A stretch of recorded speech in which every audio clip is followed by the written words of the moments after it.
ಬೆಳಗಾವಿಯಲ್ಲಿ ಕಂಡಕ್ಟರ್ ಮೇಲೆ ಹಲ್ಲೆ ಪ್ರಕರಣಕ್ಕೆ ಸಂಬಂಧಿಸಿದಂತೆ ನಮ್ಮ ಜೊತೆಗೆ ಮಾತನಾಡೋದಕ್ಕೀಗ ಸಚಿವರಾದಂಥ ಲಕ್ಷ್ಮೀ ಹೆಬ್ಬಾಳ್ಕರ್ ಅವರು ಇದ್ದಾರೆ. ಅವರನ್ನು ಕೂಡ ನಾನು ಮಾತಾಡ್ತೀನಿ. ಮೇಡಮ್, ಕಂಡಕ್ಟರ್ ಮೇಲೆ ಹಲ್ಲೆ ಆಗಿರುವಂಥದ್ದು ಸಾಕಷ್ಟು ತಿರುವನ್ನು ಪಡೆದುಕೊಂಡಿದೆ, ಏನು ಹೇಳ್ತಾರೆ?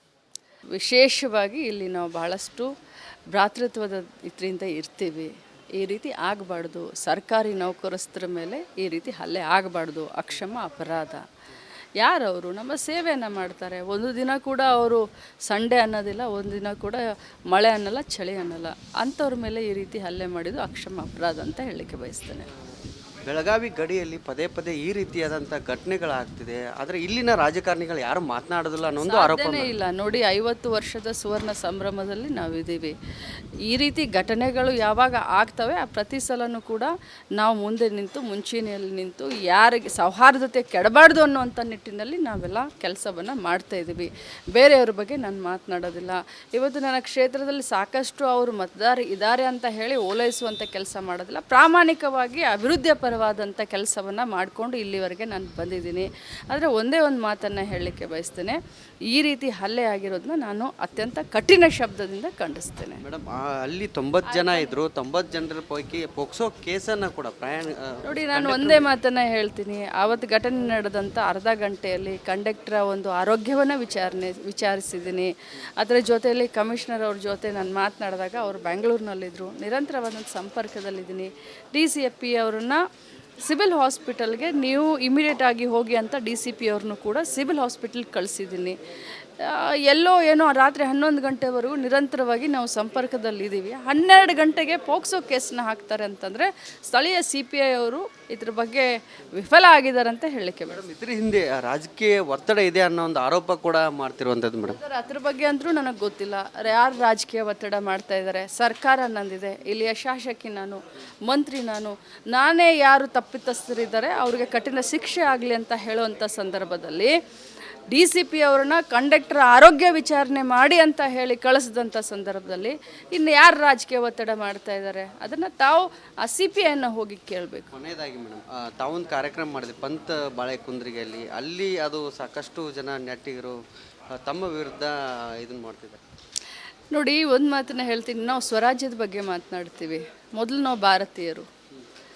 ಭಾರತ ದೇಶದಲ್ಲಿ ವಿವಿಧ ಪ್ರಾಂತ್ಯವಾರು ಭಾಷಾವಾರು ಇವತ್ತು ರಾಜ್ಯಗಳನ್ನು ಪುನರ್ವಿಂಗಡಣೆ ಮಾಡಿ ಎಲ್ಲ ರಾಜ್ಯಗಳನ್ನು ಮಾಡಿದ್ದಾರೆ. ನನ್ನ ಕ್ಷೇತ್ರದಲ್ಲಿ ಯಾವುದೇ ಒಂದು ಕಾರ್ಯಕ್ರಮ ಆದರೂ ನಾನು ಹೋಗಬೇಕಾಗುತ್ತಾ ಬೇಡ? ಇವತ್ತು ಆ ಊರು ನನ್ನ ಕ್ಷೇತ್ರದಲ್ಲಿದೆ, ಕರ್ನಾಟಕದಲ್ಲಿದೆಯಾ ಅಥವಾ ಬೇರೆ ಇದರಲ್ಲಿದೆ? ಇದಿಷ್ಟು ಲಕ್ಷ್ಮೀ ಹೆಬ್ಬಾಳ್ಕರ್ ಅವರ ಮಾತಾಗಿರುವಂಥದ್ದು. ಕ್ಯಾಮ್ರಾ ಪರ್ಸನ್ ಗುರುಪ್ರಸಾದ್ ಜೊತೆ ಮಹಿಳೆಯರ ಪ್ರಾತ್ ರಿಪಬ್ಲಿಕ್ ಕನ್ನಡ, ಬೆಳಗಾವಿ. ಬೆಳಗಾವಿಯಲ್ಲಿ ಕಂಡಕ್ಟರ್ ಮೇಲೆ ಹಲ್ಲೆ ಪ್ರಕರಣಕ್ಕೆ ಸಂಬಂಧಿಸಿದಂತೆ ನಮ್ಮ ಜೊತೆಗೆ ಮಾತನಾಡೋದಕ್ಕೀಗ ಸಚಿವರಾದಂಥ ಲಕ್ಷ್ಮೀ ಹೆಬ್ಬಾಳ್ಕರ್ ಅವರು ಇದ್ದಾರೆ. ಅವರನ್ನು ಕೂಡ ನಾನು ಮಾತಾಡ್ತೀನಿ. ಮೇಡಮ್, ಕಂಡಕ್ಟರ್ ಮೇಲೆ ಹಲ್ಲೆ ಆಗಿರುವಂಥದ್ದು ಸಾಕಷ್ಟು ತಿರುವನ್ನು ಪಡೆದುಕೊಂಡಿದೆ, ಏನು ಹೇಳ್ತಾರೆ? ವಿಶೇಷವಾಗಿ ಇಲ್ಲಿ ನಾವು ಬಹಳಷ್ಟು ಭ್ರಾತೃತ್ವದ ಇದರಿಂದ ಇರ್ತೀವಿ. ಈ ರೀತಿ ಆಗಬಾರ್ದು. ಸರ್ಕಾರಿ ನೌಕರಸ್ಥರ ಮೇಲೆ ಈ ರೀತಿ ಹಲ್ಲೆ ಆಗಬಾರ್ದು. ಅಕ್ಷಮ ಅಪರಾಧ. ಯಾರವರು ನಮ್ಮ ಸೇವೆಯನ್ನು ಮಾಡ್ತಾರೆ. ಒಂದು ದಿನ ಕೂಡ ಅವರು ಸಂಡೇ ಅನ್ನೋದಿಲ್ಲ, ಒಂದು ದಿನ ಕೂಡ ಮಳೆ ಅನ್ನಲ್ಲ, ಚಳಿ ಅನ್ನಲ್ಲ. ಅಂಥವ್ರ ಮೇಲೆ ಈ ರೀತಿ ಹಲ್ಲೆ ಮಾಡಿದ್ದು ಅಕ್ಷಮ ಅಪರಾಧ ಅಂತ ಹೇಳಲಿಕ್ಕೆ ಬಯಸ್ತೇನೆ. ಬೆಳಗಾವಿ ಗಡಿಯಲ್ಲಿ ಪದೇ ಪದೇ ಈ ರೀತಿಯಾದಂಥ ಘಟನೆಗಳಾಗ್ತಿದೆ, ಆದರೆ ಇಲ್ಲಿನ ರಾಜಕಾರಣಿಗಳು ಯಾರು ಮಾತನಾಡೋದಿಲ್ಲ ಅನ್ನೋ ಒಂದು ಆರೋಪ ಇಲ್ಲ. ನೋಡಿ, 50 ವರ್ಷದ ಸುವರ್ಣ ಸಂಭ್ರಮದಲ್ಲಿ ನಾವಿದ್ದೀವಿ. ಈ ರೀತಿ ಘಟನೆಗಳು ಯಾವಾಗ ಆಗ್ತವೆ ಆ ಪ್ರತಿ ಸಲನೂ ಕೂಡ ನಾವು ಮುಂದೆ ನಿಂತು ಮುಂಚೂಣಿಯಲ್ಲಿ ನಿಂತು ಯಾರಿಗೆ ಸೌಹಾರ್ದತೆ ಕೆಡಬಾರ್ದು ಅನ್ನುವಂಥ ನಿಟ್ಟಿನಲ್ಲಿ ನಾವೆಲ್ಲ ಕೆಲಸವನ್ನು ಮಾಡ್ತಾಯಿದ್ದೀವಿ. ಬೇರೆಯವ್ರ ಬಗ್ಗೆ ನಾನು ಮಾತನಾಡೋದಿಲ್ಲ. ಇವತ್ತು ನನ್ನ ಕ್ಷೇತ್ರದಲ್ಲಿ ಸಾಕಷ್ಟು ಅವರು ಮತದಾರ ಇದ್ದಾರೆ ಅಂತ ಹೇಳಿ ಓಲೈಸುವಂಥ ಕೆಲಸ ಮಾಡೋದಿಲ್ಲ. ಪ್ರಾಮಾಣಿಕವಾಗಿ ಅಭಿವೃದ್ಧಿ ಪರವಾದಂಥ ಕೆಲಸವನ್ನು ಮಾಡಿಕೊಂಡು ಇಲ್ಲಿವರೆಗೆ ನಾನು ಬಂದಿದ್ದೀನಿ. ಆದರೆ ಒಂದೇ ಒಂದು ಮಾತನ್ನು ಹೇಳಲಿಕ್ಕೆ ಬಯಸ್ತೇನೆ, ಈ ರೀತಿ ಹಲ್ಲೆ ಆಗಿರೋದನ್ನ ನಾನು ಅತ್ಯಂತ ಕಠಿಣ ಶಬ್ದದಿಂದ ಖಂಡಿಸ್ತೇನೆ. ಮೇಡಮ್, ಅಲ್ಲಿ 90 ಜನ ಇದ್ದರು. 90 ಜನರ ಪೈಕಿ ಪೋಕ್ಸೋ ಕೇಸನ್ನು ಕೂಡ ನೋಡಿ, ನಾನು ಒಂದೇ ಮಾತನ್ನು ಹೇಳ್ತೀನಿ. ಆವತ್ತು ಘಟನೆ ನಡೆದಂಥ ಅರ್ಧ ಗಂಟೆಯಲ್ಲಿ ಕಂಡಕ್ಟರ್ ಒಂದು ಆರೋಗ್ಯವನ್ನು ವಿಚಾರಿಸಿದ್ದೀನಿ. ಅದರ ಜೊತೆಯಲ್ಲಿ ಕಮಿಷನರ್ ಅವ್ರ ಜೊತೆ ನಾನು ಮಾತನಾಡಿದಾಗ ಅವರು ಬೆಂಗಳೂರಿನಲ್ಲಿದ್ದರು. ನಿರಂತರವಾದಂಥ ಸಂಪರ್ಕದಲ್ಲಿದ್ದೀನಿ.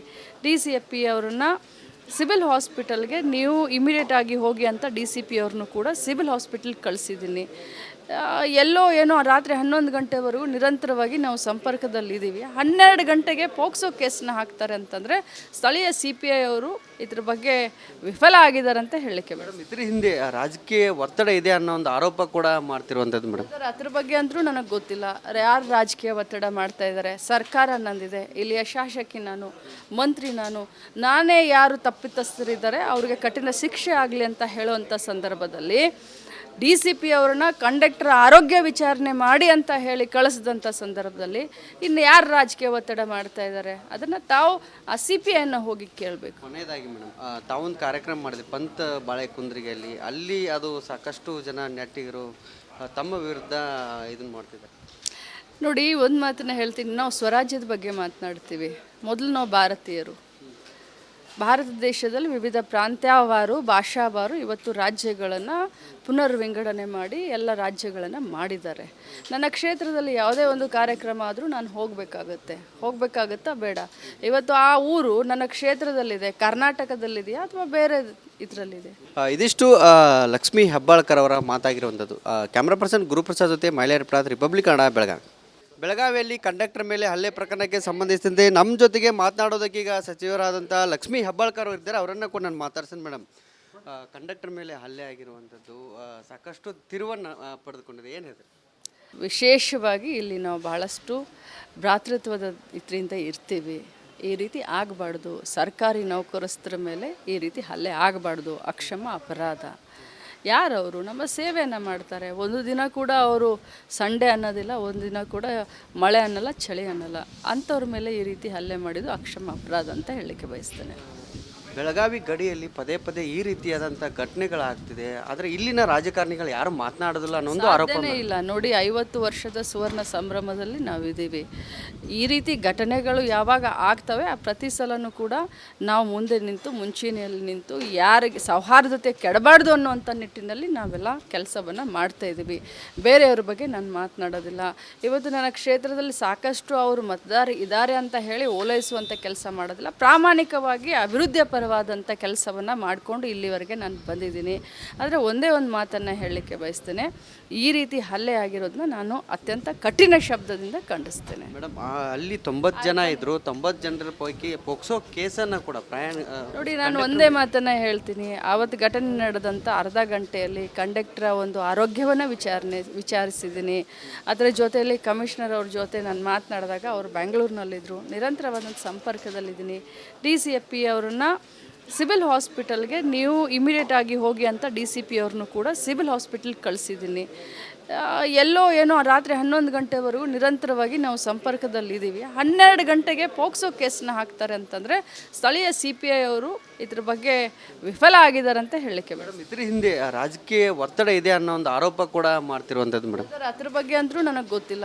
ಯಾರು ರಾಜಕೀಯ ಒತ್ತಡ ಮಾಡ್ತಾ ಇದ್ದಾರೆ? ಸರ್ಕಾರ ನಂದಿದೆ, ಇಲ್ಲಿಯ ಶಾಸಕಿ ನಾನು, ಮಂತ್ರಿ ನಾನೇ ಯಾರು ತಪ್ಪಿತಸ್ಥರಿದ್ದಾರೆ ಅವ್ರಿಗೆ ಕಠಿಣ ಶಿಕ್ಷೆ ಆಗಲಿ ಅಂತ ಹೇಳುವಂಥ ಸಂದರ್ಭದಲ್ಲಿ DCP ಅವ್ರನ್ನ ಕಂಡಕ್ಟರ್ ಆರೋಗ್ಯ ವಿಚಾರಣೆ ಮಾಡಿ ಅಂತ ಹೇಳಿ ಕಳಿಸಿದಂಥ ಸಂದರ್ಭದಲ್ಲಿ ಇನ್ನು ಯಾರು ರಾಜಕೀಯ ಒತ್ತಡ ಮಾಡ್ತಾ ಇದ್ದಾರೆ ಅದನ್ನು ತಾವು ಆ CPIನ ಹೋಗಿ ಕೇಳಬೇಕು. ಕೊನೆಯದಾಗಿ ಮೇಡಮ್, ತಾವೊಂದು ಕಾರ್ಯಕ್ರಮ ಮಾಡಿದೆ ಪಂತ್ ಬಾಳೆಕುಂದ್ರಿಗೆಯಲ್ಲಿ, ಅಲ್ಲಿ ಅದು ಸಾಕಷ್ಟು ಜನ ನೆಟ್ಟಿಗರು ತಮ್ಮ ವಿರುದ್ಧ ಇದನ್ನು ಮಾಡ್ತಿದ್ದಾರೆ.